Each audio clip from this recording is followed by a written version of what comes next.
Good morning students. पिछली turn पर जो कि अपन ने फर्स्ट चैप्टर डिस्कस किया था और फर्स्ट चैप्टर में अपन ने ट्रांजिशन मेटल्स सिग्मा कार्बोनाइल्स के बारे में डिस्कस किया। इसका क्या था कि वहाँ पर मेटल और ऑर्गेनिक मोइटी जो कि ऑर्गेनो ट्रांजिशन में उपस्थित होती है कॉम्प्लेक्सेस में, वहाँ पर मेटल जो कि ट्रांजिशन मेटल्स थे या मेन ग्रुप मेटल्स थे और ऑर्गेनिक मोइटी के बीच में सिग्मा बॉन्ड था। सिग्मा का मतलब है सिंगल बॉन्ड प्रेजेंट था। अब सेकेंड चैप्टर जो अपने को डिस्कस करना है उसका टॉपिक मैंने लिख रखा है यहाँ पर, transition metal and carbon dash carbon multiple bonds. That means क्या है कि ट्रांजिशन मेटल और जो कार्बन मोइटी अपन लेंगे, ये हाइड्रोकार्बाइल जिसे अपन ने पहले भी कहा था, इन दोनों के बीच में मल्टीपल बॉन्ड्स उपस्थित होने चाहिए। मल्टीपल का मतलब क्या हुआ, आइदर डबल बॉन्ड और ट्रिपल बॉन्ड। सो यहाँ देखिए मेटल और कार्बन के बीच में डबल बॉन्ड उपस्थित है। ये मेटल अपने को ट्रांजिशन मेटल लेना है और इनके बीच में डबल बॉन्ड उपस्थित होता है। इसी प्रकार यहाँ M और C के बीच में ट्रिपल बॉन्ड यहाँ पर उपस्थित है। तो कहने का मतलब है कि ये दो प्रकार के अपने इस चैप्टर में मल्टीपल बॉन्ड्स के साथ दो प्रकार के कंपाउंड्स या कॉम्प्लेक्सेस फॉर्म होंगे, जिन्हें अपन कार्बीन और कार्बाइन कॉम्प्लेक्सेस कहेंगे। ठीक है। अब क्या था कि जब फर्स्ट इसका सबसे पहला जो कार्बीन कॉम्प्लेक्स जिसमें कि मेटल और कार्बन के बीच में डबल बॉन्ड जो कार्बीन कॉम्प्लेक्स जिसे अपन अब कह रहे हैं, टर्म दे रहे हैं, ये सबसे पहले 1964 में फिशर ने डिस्कवर किया था। और तब उसने ये देखा कि यहाँ पर जो कार्बन एटम है ये डाइवैलेंट कार्बन एटम है जिसमें कि दो वैलेंसीज हैं और बाकी दोनों साइड या दो और जो इसकी वैलेंसीज हैं वो डबल बॉन्ड के साथ मेटल एटम के साथ जुड़ी हुई हैं। इसलिए इन कंपाउंड्स को उसने कार्बीन कंपाउंड्स कहा। और इसी प्रकार यहाँ पर जो कार्बन इसने डिस्कवर किया वो मोनोवैलेंट है। तो मोनोवैलेंट कार्बन अगर ट्रिपल बॉन्ड से मेटल एटम के साथ बॉन्डेड रहता है तो उसे अपन कार्बाइन कॉम्प्लेक्सेस कहते हैं। तो इस प्रकार मल्टीपल बॉन्ड्स के अपने पास दो अलग अलग टाइप के कॉम्प्लेक्सेस फॉर्म हुए, कार्बीन और कार्बाइन की डिस्कवरी हुई थी। अब 1964 में जो कार्बीन डिस्कवर हुआ था, ये कार्बीन जो है इसमें ये देखा गया कि जो कार्बन एटम यहाँ पर प्रेजेंट था ये लो ऑक्सीडेशन स्टेट में उपस्थित था। जो मेटल एटम जो प्रेजेंट था ये लो ऑक्सीडेशन स्टेट में उपस्थित था।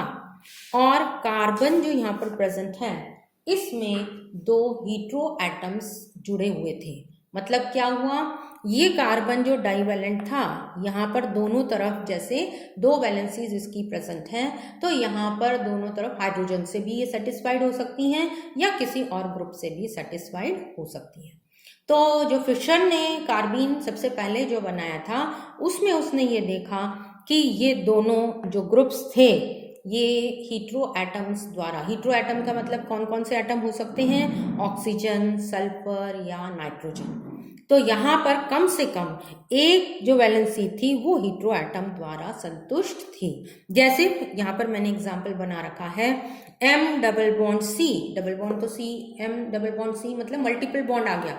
और इस C की जो डाइवैलेंसी थी उसमें से एक में एक हीट्रो एटम ऑक्सीजन था और दूसरी तरफ मिथाइल ग्रुप यहाँ पर प्रेजेंट था। इसी तरीके से यहाँ पर नाइट्रोजन देखो, अब आप नाइट्रोजन हीट्रो एटम प्रेजेंट है और दूसरी तरफ मिथाइल ग्रुप प्रेजेंट है। तो इसमें ये देखा गया कि ये वाले जो कॉम्प्लेक्सेस थे जिनमें कि जो मेटल एटम है ये लो ऑक्सीडेशन स्टेट में था और जो कार्बन एटम है उसमें एक हीट्रो एटम प्रेजेंट होता है, ये कॉम्प्लेक्सेस ज़्यादा स्टेबल थे। तो कार्बीन के, क्योंकि फर्स्ट कॉम्प्लेक्स जो अपन पढ़ेंगे दैट इज ऑफ कार्बीन, तो कार्बीन में ये देखा गया कि these complexes are more stable and it was named as Fischer complexes, क्योंकि ये फिशर ने उस समय डिस्कवर किए थे। अब इसके एग्जैक्टली 10 ईयर्स, आफ्टर 10 ईयर्स, ये 1964 में डिस्कवर हुए थे और एग्जैक्टली आफ्टर 10 ईयर्स फिशर ने दूसरा ट्रिपल बॉन्ड वाला कॉम्प्लेक्स स्टडी किया या डिस्कवर किया and that was called as carbyne complex. अब उस कॉम्प्लेक्स को अपन कार्बाइन कॉम्प्लेक्स कहते हैं।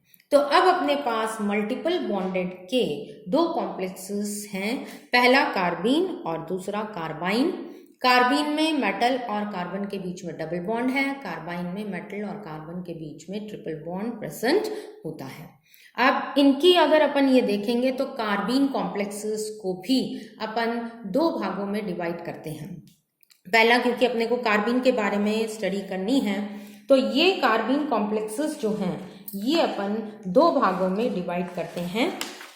पहला पार्ट जो कि कार्बीन का है, इसको अपन कहते हैं हीटेरोन्यूक्लियर कार्बीन डेरिवेटिव्स। इसको अपन ये कह रहे हैं कि carbenes are divided into two parts, one is called as heteronuclear carbene and other one is called as homonuclear carbene.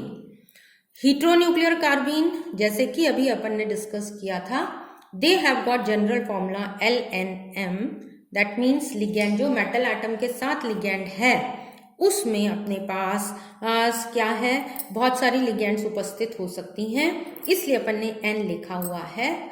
Metal और कार्बन के बीच में डबल बॉन्ड उपस्थित है और ये R और R' जो मैंने बनाया है ये 1 या 2 इलेक्ट्रोनेगेटिव हीटेरो एटम से बॉन्डेड है, which is called as Fischer type. ये अपन ने पहले भी स्टडी की थी, अभी बताया था मैंने कि ये जो कार्बन एटम है that is bonded to O या कोई और ग्रुप यहाँ पर प्रेजेंट हो सकता है। दोनों ग्रुप्स भी OMe हो सकते हैं, 1 या मोर, और ये double bond M with many ligand atoms which are attached to the metal atom, इस तरीके से। तो इसको अपन जनरल फॉर्मूले में अपन ने लिख दिया LNM double bond C and OMe whole twice. तो ये है फिशर टाइप। और फिशर टाइप में आपने ये पहले भी मैंने बताया था कि यहाँ पर जो मेटल एटम है ये लो ऑक्सीडेशन स्टेट में उपस्थित होता है और लो ऑक्सीडेशन स्टेट के साथ साथ इट इज मोर स्टेबल। तो इनकी कैरेक्टरिस्टिक्स क्या हैं? They are present in low oxidation state and they are more stable and सबसे इंपॉर्टेंट बात ये है कि यहाँ पर जो कार्बन एटम है कार्बीन का, that gets electrophilic in nature. मतलब क्या हुआ, इस कार्बीन पर या इस कार्बन एटम पर पॉजिटिव चार्ज यहाँ पर उपस्थित, थोड़ा सा पॉजिटिव चार्ज डेवलप हो जाता है। तो इसका नेचर कैसे बन जाता है? इलेक्ट्रोफिलिक नेचर ये बन जाता है। तो दीज टाइप ऑफ कार्बीन्स जिसमें कि हीटेरो एटम्स प्रेजेंट होते हैं, इनको अपन फिशर टाइप कार्बीन्स कहते हैं। सेकेंड जो है that is called as homonuclear carbenes. Homonuclear carbenes में सेकेंड टाइप में अपन ने क्या लिखा है? Homonuclear carbenes. जैसे कि आप नाम से ही पता लगता है, होमोन्यूक्लियर कार्बीन्स में मेटल और कार्बन के बीच में डबल बॉन्ड प्रेजेंट होता है, लेकिन यहाँ पर जो दोनों ग्रुप्स हैं ये आइदर H हो सकते हैं या फिर ये कोई भी एल्काइल ग्रुप प्रेजेंट हो सकता है। तो आइदर ये दोनों जो ग्रुप्स अपन ने बनाए हैं ये हाइड्रोजन हो सकते हैं या फिर ये एल्काइल ग्रुप R द्वारा जिसे अपन रिप्रेजेंट करते हैं ये हो सकते हैं। और इस कारण यहाँ पर क्या होता है, ये तो LNM है ही, बहुत सारी लिगेंड्स हो सकती हैं कोई भी यहाँ पर, ये हाइड्रोजन या R ग्रुप होने के कारण यहाँ पर जो मेटल एटम है ये हायर ऑक्सीडेशन स्टेट में प्रेजेंट होते हैं।